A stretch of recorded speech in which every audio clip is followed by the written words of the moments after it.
ಪ್ರೀತಿಯ ವೀಕ್ಷಕರಿಗೆ ಶಂಕರಾನಂದ ಟಿವಿಗೆ ಸ್ವಾಗತ ಸುಸ್ವಾಗತ. ಇವತ್ತಿನ ವಿಡಿಯೋನಲ್ಲಿ ಮೇ ತಿಂಗಳ ಮಾಸ ಭವಿಷ್ಯ ಹೇಗಿದೆ ಅನ್ನುವಂತಹ ಮಾಹಿತಿಯನ್ನು ತಿಳ್ಕೊಳ್ಳೋಣ. ಅದಕ್ಕಿಂತ ಮುಂಚಿತವಾಗಿ ಯಾರಾದರೂ ಶಂಕರಾನಂದ ಟಿವಿ ಯೂಟ್ಯೂಬ್ ವಾಹಿನಿಯನ್ನು ಸಬ್ಸ್ಕ್ರೈಬ್ ಮಾಡ್ಕೊಂಡಿಲ್ಲ ಅಂದರೆ ಸಬ್ಸ್ಕ್ರೈಬ್ ಮಾಡ್ಕೊಳ್ಳಿ. ಫೇಸ್ಬುಕ್ ಪೇಜ್, ಇನ್ಸ್ಟಾಗ್ರಾಮ್ ಪೇಜನ್ನು ಫಾಲೋ ಮಾಡ್ತಾ ಇಲ್ಲ ಅಂದರೆ ಫಾಲೋ ಮಾಡಿ. ಅದರಿಂದ ನೆಕ್ಸ್ಟ್ ಅಪ್ಲೋಡ್ ಮಾಡುವಂತಹ ವಿಡಿಯೋಗಳು ನಿಮಗೆ ನೋಟಿಫಿಕೇಷನ್ನ ಮುಖಾಂತರ ಬಂದು ತಲುಪತ್ತೆ. ಹೊಸ ಹೊಸ ಮಾಹಿತಿಗಳನ್ನು ತಿಳ್ಕೊಳ್ಳೋದಕ್ಕೆ ಸಾಧ್ಯವಾಗತ್ತೆ ಅಂತ ತಿಳಿಸ್ತಾ ಮೇ ತಿಂಗಳ ಮಾಸ ಭವಿಷ್ಯವನ್ನು ಗಮನಿಸೋಣ. ಮೊದಲನೇದಾಗಿ ಮೇ ತಿಂಗಳಲ್ಲಿ ಬದಲಾವಣೆ ಆಗುವಂತಹ ಗ್ರಹಗಳ ಬಗ್ಗೆ ಮಾಹಿತಿಯನ್ನು ನೋಡೋಣ. ಈ ಮೇ ತಿಂಗಳಿನಲ್ಲಿ ಬಹಳ ತುಂಬ ದೊಡ್ಡದಾಗಿರ್ತಕ್ಕಂತಹ ಪರಿವರ್ತನೆಗಳು ನಡೀತಾ ಇದ್ದಾವೆ. ಈ ಒಂದು ನಮ್ಮ ಸಂವತ್ಸರದ ಪ್ರಕಾರವಾಗಿ ವೈಶಾಖ ಮಾಸ ಇರುತ್ತೆ. ವೈಶಾಖ ಮಾಸ ಜೊತೆಗೆ ನಮ್ಮ ಕ್ಯಾಲೆಂಡರ್ನ ಪ್ರಕಾರ 5ನೇ ತಿಂಗಳು, ಪಂಚಾಂಗದ ಪ್ರಕಾರ 2ನೇ ತಿಂಗಳು. ಈ ತಿಂಗಳಲ್ಲಿ ಬಹಳ ದೊಡ್ಡದಾಗಿರ್ತಕ್ಕಂತಹ ಪರಿವರ್ತನೆಗಳು ನಡೀತಾ ಇರತಕ್ಕಂಥದ್ದು. ಮೊದಲನೆಯದಾಗಿ ತುಂಬ ದಿವಸಗಳಿಂದ, ಒಂದು ವರ್ಷಗಳಿಂದ ಕಾಯ್ತಾ ಇದ್ದಂತಹ ಗುರುಗ್ರಹ ಬದಲಾವಣೆ ಆಗಿ ಹಲವು ರಾಶಿಗಳಿಗೆ ಗುರುಬಲ ಬರುವಂತಹದ್ದು, ಹಲವು ರಾಶಿಗಳಿಗೆ ಗುರುಬಲ ಹೋಗುವಂತಹದ್ದು ನಡೆಯುತ್ತೆ. ಅದೇ ರೀತಿಯಾಗಿ 18ನೇ ತಾರೀಕಿನಂದು ರಾಹುಕೇತುಗಳ ಪರಿವರ್ತನೆ.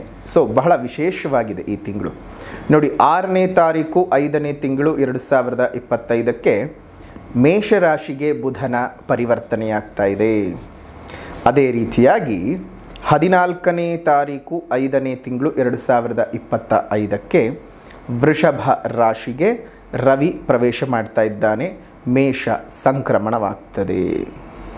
14ನೇ ತಾರೀಕು 5ನೇ ತಿಂಗಳು 2025ಕ್ಕೆ ವೃಷಭ ರಾಶಿಗೆ ರವಿ ಪ್ರವೇಶ ಮಾಡ್ತಾ ಇದ್ದಾನೆ. ವೃಷಭ ಸಂಕ್ರಮಣವಾಗುತ್ತೆ. ಇನ್ನು 14ನೇ ತಾರೀಕು 5ನೇ ತಿಂಗಳು 2025ಕ್ಕೆ ಮಿಥುನ ರಾಶಿಗೆ ಗುರು ಪ್ರವೇಶ ಮಾಡ್ತಾ ಇದ್ದಾನೆ. ಗುರು ಮಿಥುನ ರಾಶಿಯನ್ನು ಪ್ರವೇಶ ಮಾಡುವಂತಹ ಸುಸಂದರ್ಭ. ಜೊತೆಗೆ ಇದೇ 14ನೇ ತಾರೀಕಿನಂದೇ ಗುರು ಪರಿವರ್ತನೆ ಆಗುತ್ತಿರುವ ಕಾಲಘಟ್ಟದಲ್ಲೇ ಗುರು ಮಹಾಯಾಗವನ್ನು ಮಾಡ್ತಾ ಇದ್ದೇವೆ. ಎಲ್ಲರೂ ಸಹ ಬಂದು ಗುರು ಮಹಾಯಾಗದಲ್ಲಿ ಪಾಲ್ಗೊಳ್ಳಬಹುದು. ಗುರು ಮಹಾಯಾಗದ ಬಗ್ಗೆ ಇನ್ನಷ್ಟು ಹೆಚ್ಚಿನ ಮಾಹಿತಿಗಳು ಬೇಕಾಗಿದ್ದರೆ ಇಲ್ಲೇ ಇರುವಂತಹ ಫೋನ್ ನಂಬರ್ಗೆ ಫೋನ್ ಮಾಡಿ ಅಥವಾ ವಾಟ್ಸಪ್ನಲ್ಲಿ ಮೆಸೇಜ್ ಮಾಡಿ, ನಿಮಗೆ ಸಂಪೂರ್ಣವಾದ ಮಾಹಿತಿಯನ್ನು ತಿಳಿಸ್ತಾರೆ. ನಡೀತಿರುವಂತಹ ಸ್ಥಳ ನಮ್ಮ ಕನಕಪುರ ರಸ್ತೆಯ ಕಗ್ಗಲಿಪುರದಲ್ಲಿರುವಂತಹ ಏಳೂರಿನ ಗ್ರಾಮ ದೇವತೆಯಾಗಿರುವಂಥ ಶ್ರೀ ಪಟಾಲಮ್ಮನವರ ಸನ್ನಿಧಿಯಲ್ಲಿ ನಡೀತಾ ಇದೆ. ಈ ಸನ್ನಿಧಿಯಲ್ಲಿ ತಾವೆಲ್ಲರೂ ಸಹ ಬಂದು ಪಾಲ್ಗೊಳ್ಳಬಹುದು. ಯಾರ್ಯಾರಿಗೆ ಗುರುದೋಷವಿದೆಯೋ ಅಥವಾ ಗುರುವಿನಿಂದ ಇನ್ನಷ್ಟು ಹೆಚ್ಚಿನ ಅನುಗ್ರಹವನ್ನು ಯಾರು ನಿರೀಕ್ಷೆ ಮಾಡ್ತಾ ಇದ್ದೀರೋ ಅವರು ಪೂಜೆ ಮಾಡಿಸ್ಕೊಳ್ಬಹುದು. ಆ ಪೂಜೆಗೆ ಶುಲ್ಕ 333 ರೂಪಾಯಿಗಳು ಇರುತ್ತವೆ. ಅದೇ ರೀತಿಯಾಗಿ ನೀವು ಸಹ ನಮಗೆ ಸಾಧ್ಯ ಇಲ್ಲ ಅಂತಂದವರು ಏನು ಯೋಚನೆ ಮಾಡುವಂಥ ಅವಶ್ಯಕತೆ ಇಲ್ಲ. ತಾವೆಲ್ಲರೂ ಸಹ ಬಂದು ಅಲ್ಲಿ ಸೇವೆ ಮಾಡಬಹುದು, ದೇವರ ಪೂಜೆಯನ್ನು ನೋಡಬಹುದು, ದೇವರ ಅನುಗ್ರಹಕ್ಕೂ ಸಹ ಪಾತ್ರರಾಗಬಹುದು. ಕೇವಲ ಹಣ ಕಟ್ಟಿದರೆ ಮಾತ್ರ ಬರಬೇಕು ಅಂತ ಏನಿಲ್ಲ, ಕಟ್ಟೋಕ್ಕೆ ಸಾಧ್ಯ ಇಲ್ಲದೆ ಇದ್ದವರು ಸಹ ಬರಬಹುದು. ಇನ್ನು ಅದೇ ರೀತಿಯಾಗಿ 18ನೇ ತಾರೀಕು ಗಮನಿಸಬೇಕು. ಎರಡೆರಡು ಛಾಯಾಗ್ರಹಗಳು 18 ತಿಂಗಳುಗಳ ನಂತರ ಪರಿವರ್ತನೆ ಆಗ್ತಾ ಇದ್ದಾರೆ. ಕುಂಭರಾಶಿಗೆ ರಾಹು ಬರ್ತಾ ಇದ್ದಾನೆ, ಸಿಂಹರಾಶಿಗೆ ಕೇತು ಬರ್ತಾ ಇರುವಂತಹ ಸಂದರ್ಭ. 23ನೇ ತಾರೀಕಿನಂದು ವೃಷಭ ರಾಶಿಗೆ ಬುಧ ಪ್ರವೇಶ ಮಾಡ್ತಾ ಇದ್ದಾನೆ. ಇನ್ನು 31ನೇ ತಾರೀಕು 5ನೇ ತಿಂಗಳು 2025ಕ್ಕೆ ಮೇಷರಾಶಿಗೆ ಶುಕ್ರ ಪ್ರವೇಶ ಮಾಡ್ತಾ ಇದ್ದಾನೆ. ತನ್ನ ಉಚ್ಚ ಸ್ಥಾನವನ್ನು ತೊರೆದು ತನ್ನ ಮುಂದಿನ ಶುಭ ರಾಶಿಯಾದಂತಹ ಮೇಷರಾಶಿ ಪರಿವರ್ತಿತನಾಗ್ತಾ ಇದ್ದಾನೆ. ಇದಿಷ್ಟು ಈ ತಿಂಗಳಲ್ಲಿ ನಡೆಯುವಂತಹ ಒಂದು ವಿಶೇಷವಾದ ಗ್ರಹಗಳ ಸಂಚಾರ. ಇದನ್ನು ನೋಡಿ, ದೀರ್ಘಕಾಲದ ಫಲವನ್ನು ಕೊಡುವಂತಹ ಗುರುವಿನ ಬದಲಾವಣೆಯಾಗ್ತಾ ಇದೆ. ಅದೇ ರೀತಿಯಾಗಿ 18 ತಿಂಗಳ ನಂತರದಲ್ಲಿ ಒಂದು ರಾಹುಕೇತುಗಳ ಸ್ಥಾನ ಪರಿವರ್ತನೆಯಾಗ್ತಾ ಇದೆ. ಇದು ಬಹಳ ದೊಡ್ಡ ಮಟ್ಟದಲ್ಲಿ ಹಲವು ರಾಶಿಗಳ ಮೇಲೆ ಪ್ರಭಾವವನ್ನು ಬೀರುತ್ತೆ. ಯಾವ್ಯಾವ ರೀತಿಯಾದಂತಹ ಪರಿಣಾಮಗಳನ್ನು ಎದುರಿಸಬಹುದು ಈಗ ನೋಡೋಣ. ಇನ್ನು ಈ ಗ್ರಹಸ್ಥಿತಿಗಳ ಬದಲಾವಣೆಗಳಿಂದಾಗಿ ಮೀನ ರಾಶಿಯವರಿಗೆ ಮೇ ತಿಂಗಳಲ್ಲಿ ಯಾವ ರೀತಿಯಾದ ಮಾಸ ಭವಿಷ್ಯ ಇದೆ ಅನ್ನೋದನ್ನು ಈಗ ಗಮನಿಸೋಣ. ನೋಡಿ, ಮೀನರಾಶಿಯವರಿಗೆ ಅಂತ ಹೇಳ್ತಾ ಇದ್ದ ಹಾಗೆಯೇ ಈಗ 7.5 ನಡೀತಿದೆ ಎನ್ನುವಂಥದ್ದು ಸರ್ವೇ ಸಾಮಾನ್ಯವಾಗಿ ಎಲ್ರಿಗೂ ಗೊತ್ತಿರ್ತಕ್ಕಂಥದ್ದೇ.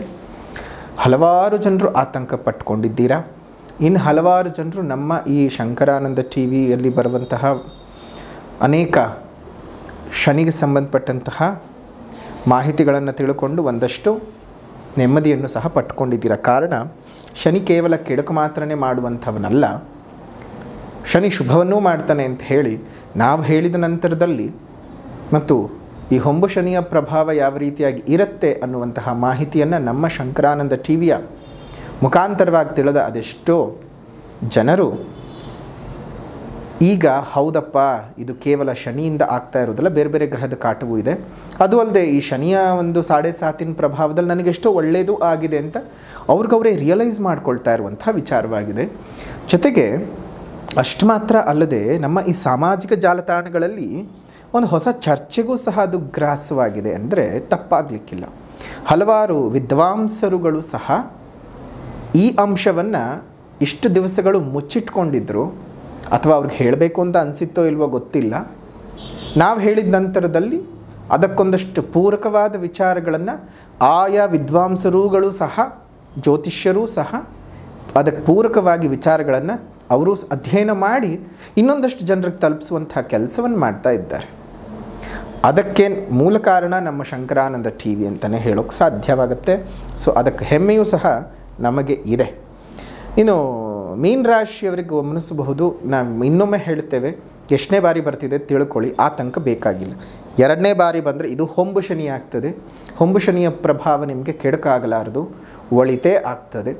ಆದರೂ ನಿಮಗೆ ಕೆಡಕಾಗ್ತಿದೆ ಅಂದರೆ ಅದಕ್ಕೆ ಶನಿ ಕಾರಣವಾಗಿರೋದಿಲ್ಲ, ಬೇರೆ ಗ್ರಹಗಳು ಕಾರಣವಾಗಿರುತ್ತವೆ.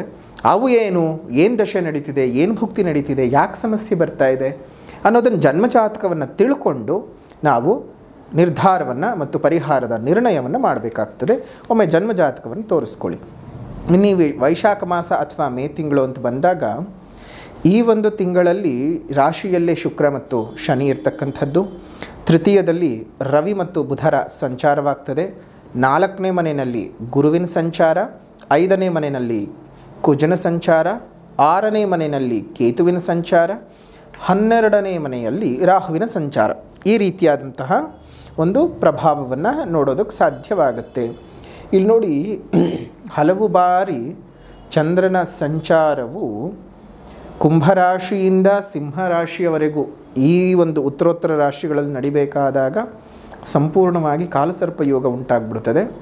ಹಲವಾರು ರಾಶಿಗಳಿಗೆ ಅನ್ನೋದಕ್ಕಿಂತ ಎಲ್ಲ ರಾಶಿಗಳಿಗೂ ಒಂದಷ್ಟು ನೆಗೆಟಿವ್ ವೈಬ್ಸ್ಗಳನ್ನು ಕೊಟ್ಬಿಡುತ್ತೆ.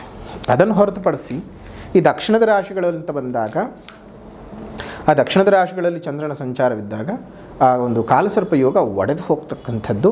ಅದರಿಂದ ಏನು ಅಂಥ ಅಪಾಯ ನೆಗೆಟಿವ್ ವೈಬ್ಸ್ಗಳೆಲ್ಲ ಏನು ಬರೋದಿಲ್ಲ.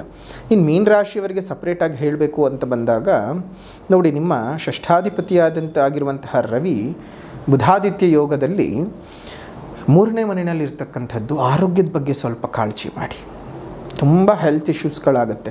ಮೇಲ್ನೋಟಕ್ಕೆ ನೀವೇನೋ ಗಟ್ಟಿಯಾಗಿ ಕಾಣಿಸ್ತೀರಿ, ಆದರೆ ಒಳಗಡೆ ಈ ಹೊಟ್ಟೆಗೆ ಸಂಬಂಧಪಟ್ಟ ಹಾಗೆ ಗ್ಯಾಸ್ಟ್ರೈಟಿಸ್ಸು, ಮಲಬದ್ಧತೆಗಳುಂಟಾಗುವಂಥದ್ದು, ಫಿಸ್ತುಲಾ ಇಲ್ಲ ಅಂತ ಹೇಳಿದ್ರೆ ಪೈಲ್ಸ್ ಜಾಸ್ತಿ ಆಗಿರುವಂತಹ ಸಮಸ್ಯೆಗಳು ಜಾಸ್ತಿ ಆಗುವಂಥದ್ದು ಈ ರೀತಿಯಾಗಿ ಆಗ್ತಾ ಹೋಗುತ್ತೆ. ಇನ್ನು ಕುಜ 5ನೇ ಮನೆಯಲ್ಲಿರೋದ್ರಿಂದ ಭೂಮಿಗೆ ಸಂಬಂಧಪಟ್ಟಂಥ ವಿಚಾರಗಳಲ್ಲಿ ಉತ್ತಮವಾದ ಲಾಭವನ್ನು ನೋಡ್ತೀರಾ. ಒಳ್ಳೆ ಬೆಳವಣಿಗೆಗಳು ನಿಮಗೆ ಬರ್ತಕ್ಕಂಥದ್ದು, ಅನಾನುಕೂಲತೆಗಳಿಂದ ಆಚೆ ಬರ್ತೀರಾ. ಹಲವಾರು ತುಂಬ ದಿವಸಗಳಿಂದ ಕನಸನ್ನು ಇಟ್ಕೊಂಡು ಏನೋ ಒಂದು ದೊಡ್ಡ ವಸ್ತುವನ್ನು ಖರೀದಿ ಮಾಡಬೇಕು ಹಾಗೆ ಹೀಗೆ ಅಂತ ಅಂದ್ಕೊಂಡಿರ್ತಕ್ಕಂಥವ್ರಿಗೆ ಈ ಒಂದು ಸಂದರ್ಭದಲ್ಲಿ ನಿಮ್ಗೆ ಒಳ್ಳೆ ರೀತಿಯಾಗಿರುವಂತಹ ಲಾಭಗಳು ಬರುವಂಥದ್ದು ಆಗತ್ತೆ.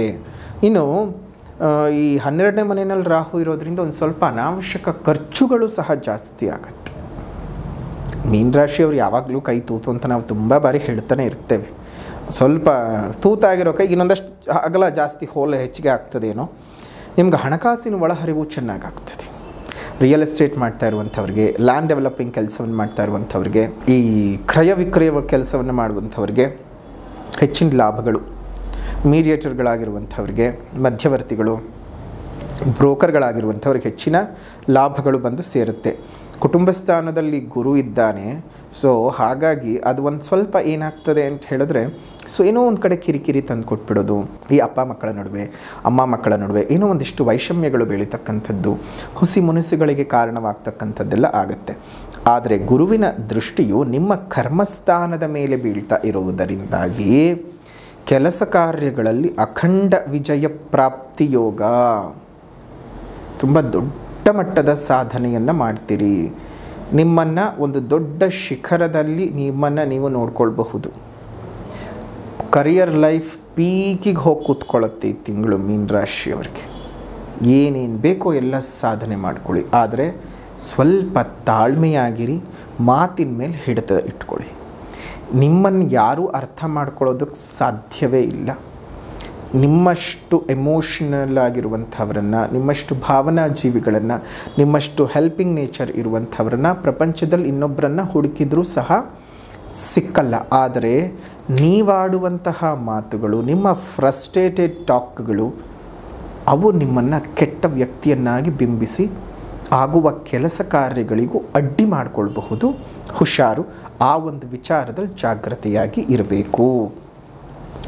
ಇನ್ನು 6ನೇ ಮನೆಗೆ ಕೇತು ಇರೋದ್ರಿಂದ ಹೇಳ್ತಾ ಇದ್ದೀವಿ ಆಗಲೇ, 6ನೇ ಮನೆ ರೋಗಸ್ಥಾನ, ಅಲ್ಲಿ ಕೇತು, ಹೊಟ್ಟೆಗೆ ಸಂಬಂಧಪಟ್ಟಂಥದ್ದು, ಕರಳು ಗಿರಳು ಎಲ್ಲ ಹುಷಾರಾಗಿ ನೋಡ್ಕೊಳ್ಳಿ. ಏನೇ ದುಶ್ಚಟಗಳಿದ್ದರೂ ಅದನ್ನೆಲ್ಲ ಬಿಟ್ಬಿಡಿ. ಈ ದುಶ್ಚಟಗಳಿಂದ ಮತ್ತು ಮಾದಕ ವಸ್ತುಗಳ ಸೇವನೆಯಿಂದ, ಈ ಗುಟ್ಕಾ ತಿನ್ನೋದು, ಈ ಬೀಡಿ ಸಿಗರೇಟ್ ಸೇದೋದು, ತಂಬಾಕು ವಸ್ತುಗಳ ಒಂದು ಸೇವನೆ ಮಾಡ್ಕೊಳ್ಳೋದು, ಇವುಗಳಿಂದೆಲ್ಲಾಗಿ ನಿಮಗೇನಾಗುತ್ತೆ, ಸ್ವಲ್ಪ ಅನಾರೋಗ್ಯಗಳು ಕಾಡ್ತಾ ಬರುತ್ತೆ. ಅದೆಲ್ಲ ಬಿಟ್ಬಿಡೋದು ತುಂಬಾ ಒಳ್ಳೆಯದು ಮೀನರಾಶಿಯವರು. ನೋಡಿ, ಮೀನರಾಶಿಯವರಿಗೆ ಚಟ ಬರೋದಿಲ್ಲ. ಮೀನರಾಶಿಯವರಿಗೆ ಚಟ ತುಂಬ ಅಪರೂಪ ಬರ್ತಕ್ಕಂಥದ್ದು. ಆದರೆ ಅವ್ರಿಗೇನಾದರೂ ಮೀನರಾಶಿನಲ್ಲಿ ಹುಟ್ಟಿರೋರಿಗೆ ಚಟ ಒಂದು ಸಲ ಬಂತು ಅಂದರೆ ನೋಡ್ಕೊಳ್ಳಿ, ಎಕ್ಸ್ಟ್ರೀಮ್ ಲೆವೆಲಿಗೆ ತೊಗೊಂಡು ಹೋಗ್ಬಿಡ್ತಾರೆ. ಒಬ್ಬ ಅವನಿಗೆ ಒಂದು ಬೇಡಿ ಸೇದೋ ಅಭ್ಯಾಸ ಇರಲ್ಲ, ಬಂತು ಅಂದರೆ ಇಷ್ಟಿಷ್ಟು ಖಾಲಿ ಮಾಡಿಬಿಟ್ಟು ಸಾಕ್ತಾನೆ. ಕುಡಿತದ ಅಭ್ಯಾಸವಿರಲ್ಲ, ಕುಡಿಯೋಕ್ಕೆ ಶುರು ಮಾಡಿದ್ರೆ ಎಲ್ಲರನ್ನೂ ಮೀರಿಸಿ ಈ ರೀತಿ ಎಕ್ಸ್ಟ್ರೀಮ್ ಲೆವೆಲ್ಗೆ ಹೋಗ್ತಕ್ಕಂಥದ್ದು ಆ ರೀತಿಯಾಗುತ್ತೆ. ನಿಮ್ಮ ಆರೋಗ್ಯ ನೀವೇ ಕಾಪಾಡ್ಕೋಬೇಕು, ಹುಷಾರಾಗಿರಿ. ಮೊದಲೇ ರೋಗಗಳ ಕಾಲ, ಒಂದು ಕಾಯಿಲೆ ಬಂತು ಅಂದರೆ ಅದ್ರ ಜೊತೆಗೆ 20 ನೋವುಗಳನ್ನು ತಂದಿಟ್ಟಾಕ್ಬಿಡುತ್ತೆ ದೇಹದ ಒಳಗಡೆ. ಸುಮ್ಮನೆ ತಿಂಡಾಡಬೇಕು, ಅದ್ರ ಬದಲು ಸುಮ್ಮನೆ ಇರೋದು ವಾಸಿ. ನಿಮ್ಮ ವ್ಯಾಪಾರ ವ್ಯವಹಾರಗಳೆಲ್ಲ ತುಂಬ ಉತ್ತಮವಾಗಿ ಸಾಗುತ್ತೆ. ಧನಲಾಭಗಳು ತುಂಬಾ ಚೆನ್ನಾಗಿ ಆಗುವಂಥದ್ದು. ವಾದ ವಿವಾದಗಳಲ್ಲಿ ನಿಮಗೆ ಒಂದಷ್ಟು ಯಶಸ್ಸು ಸಹ ಬಂದು ಸೇರ್ತಕ್ಕಂಥದ್ದು. ಶತ್ರುಗಳ ಕಾಟದಿಂದ ದೂರ ಆಗ್ತೀರಿ, ಶತ್ರುಗಳನ್ನು ವಶ ಮಾಡ್ಕೊಳ್ತೀರಿ, ಶತ್ರುಗಳ ಮೇಲೆ ಹಿಡಿತಂದು ಸಾಧಿಸ್ಕೊಳ್ತೀರಿ ನೀವು.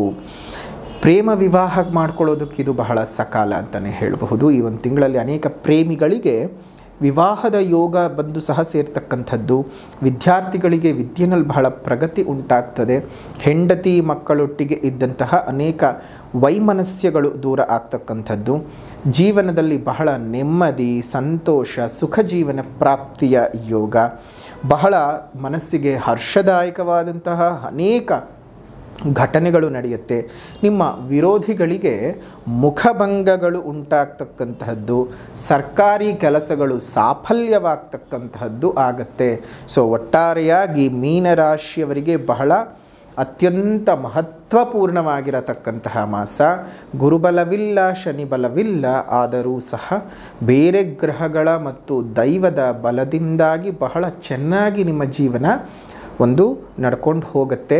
ಗುರುಬಲದ ಪ್ರಾಪ್ತಿಗಾಗಿ ಮೇ 14ನೇ ತಾರೀಕು ಮಾಡ್ತಾ ಇರತಕ್ಕಂತಹ ಗುರು ಮಹಾಯಾಗದಲ್ಲಿ ಬಂದು ಒಂದು ಪೂಜೆಯನ್ನು ಮಾಡಿಸಿ. ನಿಮ್ಮ ಹೆಸರಿನಲ್ಲಿ ಗುರುವಿನ ಶ್ರೀರಕ್ಷೆ ಇರುವಂತಹ ರಕ್ಷಾ ಕವಚವನ್ನು ಕೊಡ್ತೇವೆ, ಅದನ್ನು ಕೈಗೆ ಕಟ್ಕೊಳ್ಳಿ. ಗುರುವಿನ ಆಶೀರ್ವಾದ ಇರುವಂತಹ ಅಕ್ಷತೆ ಪ್ರಸಾದವನ್ನು ಕೊಡ್ತೇವೆ, ಅದನ್ನು ನೀವು ನಿಮ್ಮ ದೇವರ ಮನೆಯಲ್ಲಿಟ್ಟು ಪ್ರತಿನಿತ್ಯ ಅದನ್ನು ಪೂಜೆಯನ್ನು ಮಾಡ್ತಾ ಬನ್ನಿ.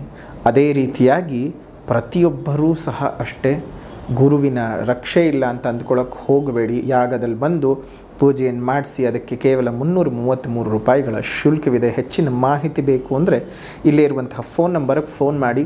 ಸ್ಥಳ ಬೆಂಗಳೂರಿನ ಕನಕಪುರ ರಸ್ತೆಯಲ್ಲಿರುವ ಕಗ್ಗಲೀಪುರದ ಏಳೂರಿನ ಗ್ರಾಮ ದೇವತೆಯಾದಂತಹ ಶ್ರೀ ಪಟಾಲಮ್ಮ ಅಮ್ಮನವರ ಸನ್ನಿಧಿಯಲ್ಲಿ ಬೆಳಗ್ಗೆ 9 ಗಂಟೆಯಿಂದ ಪ್ರಾರಂಭವಾಗುತ್ತೆ. ಎಲ್ಲರೂ ಸಹ ಬರಬಹುದು. ಗುರುಗಳೇ ಪೂಜೆ ಮಾಡಿಸೋರು ಮಾತ್ರನೇ ಬರಬೇಕಾ? ಇಲ್ಲ, ಯಾರು ಬೇಕಾದರೂ ಬನ್ನಿ. ಸಾಧ್ಯವಾದವರು ಪೂಜೆ ಮಾಡಿಸಿ, ಇಲ್ಲ ಕೈ ಮುಗಿದು ನಮಸ್ಕಾರ ಮಾಡಿಕೊಂಡು ಪೂಜೆನಲ್ಲಿ ಪಾಲ್ಗೊಂಡು ನಿಮ್ಮ ಯಥಾಶಕ್ತಿ ಸೇವೆಯನ್ನು ಮಾಡಿ ಹೋಗಿ. ತಮ್ಮೆಲ್ಲರಿಗೂ ಸಹ ಶುಭವಾಗಲಿ. ಮನಸ್ಸಿನಲ್ಲಿರುವಂತಹ ಅದೆಷ್ಟು ಚಿಂತೆಗಳು ಈ ಮಾಸದಲ್ಲಿ ದೂರ ಆಗುವಂತಹದ್ದು. ನಿಮ್ಮ ವಿರೋಧಿಗಳಿಗೆ ಒಂದಿಷ್ಟು ಬಿಸಿ ಮುಟ್ಟಿಸ್ತೀರ, ಶತ್ರುಗಳಿಗೆ ಬಿಸಿ ಮುಟ್ಟಿಸ್ತಕ್ಕಂಥದ್ದು ಒಂದಷ್ಟು ಸಂತೋಷದಾಯಕವಾದ ಘಟನೆಗಳು ಮೀನರಾಶಿಯವರಿಗೆ ಮೇ ತಿಂಗಳಲ್ಲಿ ನಡೆಯುತ್ತೆ. ಬಹಳ ಚೆನ್ನಾಗಿದೆ.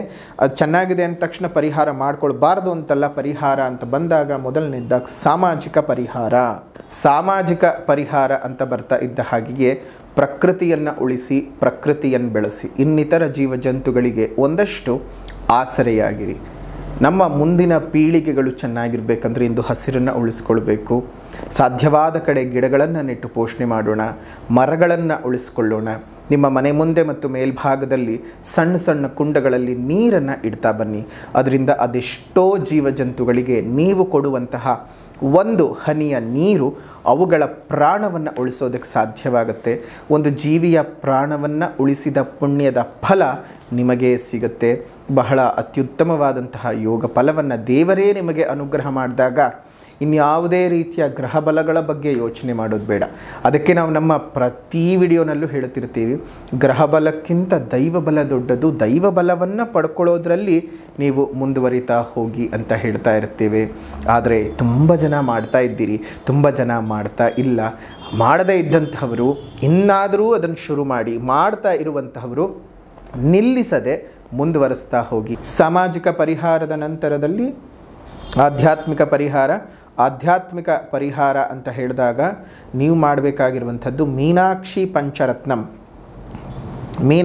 ಪಂಚರತ್ನಂ ಸ್ತೋತ್ರವನ್ನು ಪ್ರತಿನಿತ್ಯ ಬೆಳಗ್ಗೆ ಸಾಯಂಕಾಲ ಸ್ತೋತ್ರದ ಪಠಣವನ್ನು ಮಾಡ್ತಾ ಬನ್ನಿ. ಇನ್ನಷ್ಟು ಹೆಚ್ಚಿನ ಅನುಕೂಲತೆಗಳನ್ನು ಪಡ್ಕೊಳ್ತೀರಾ.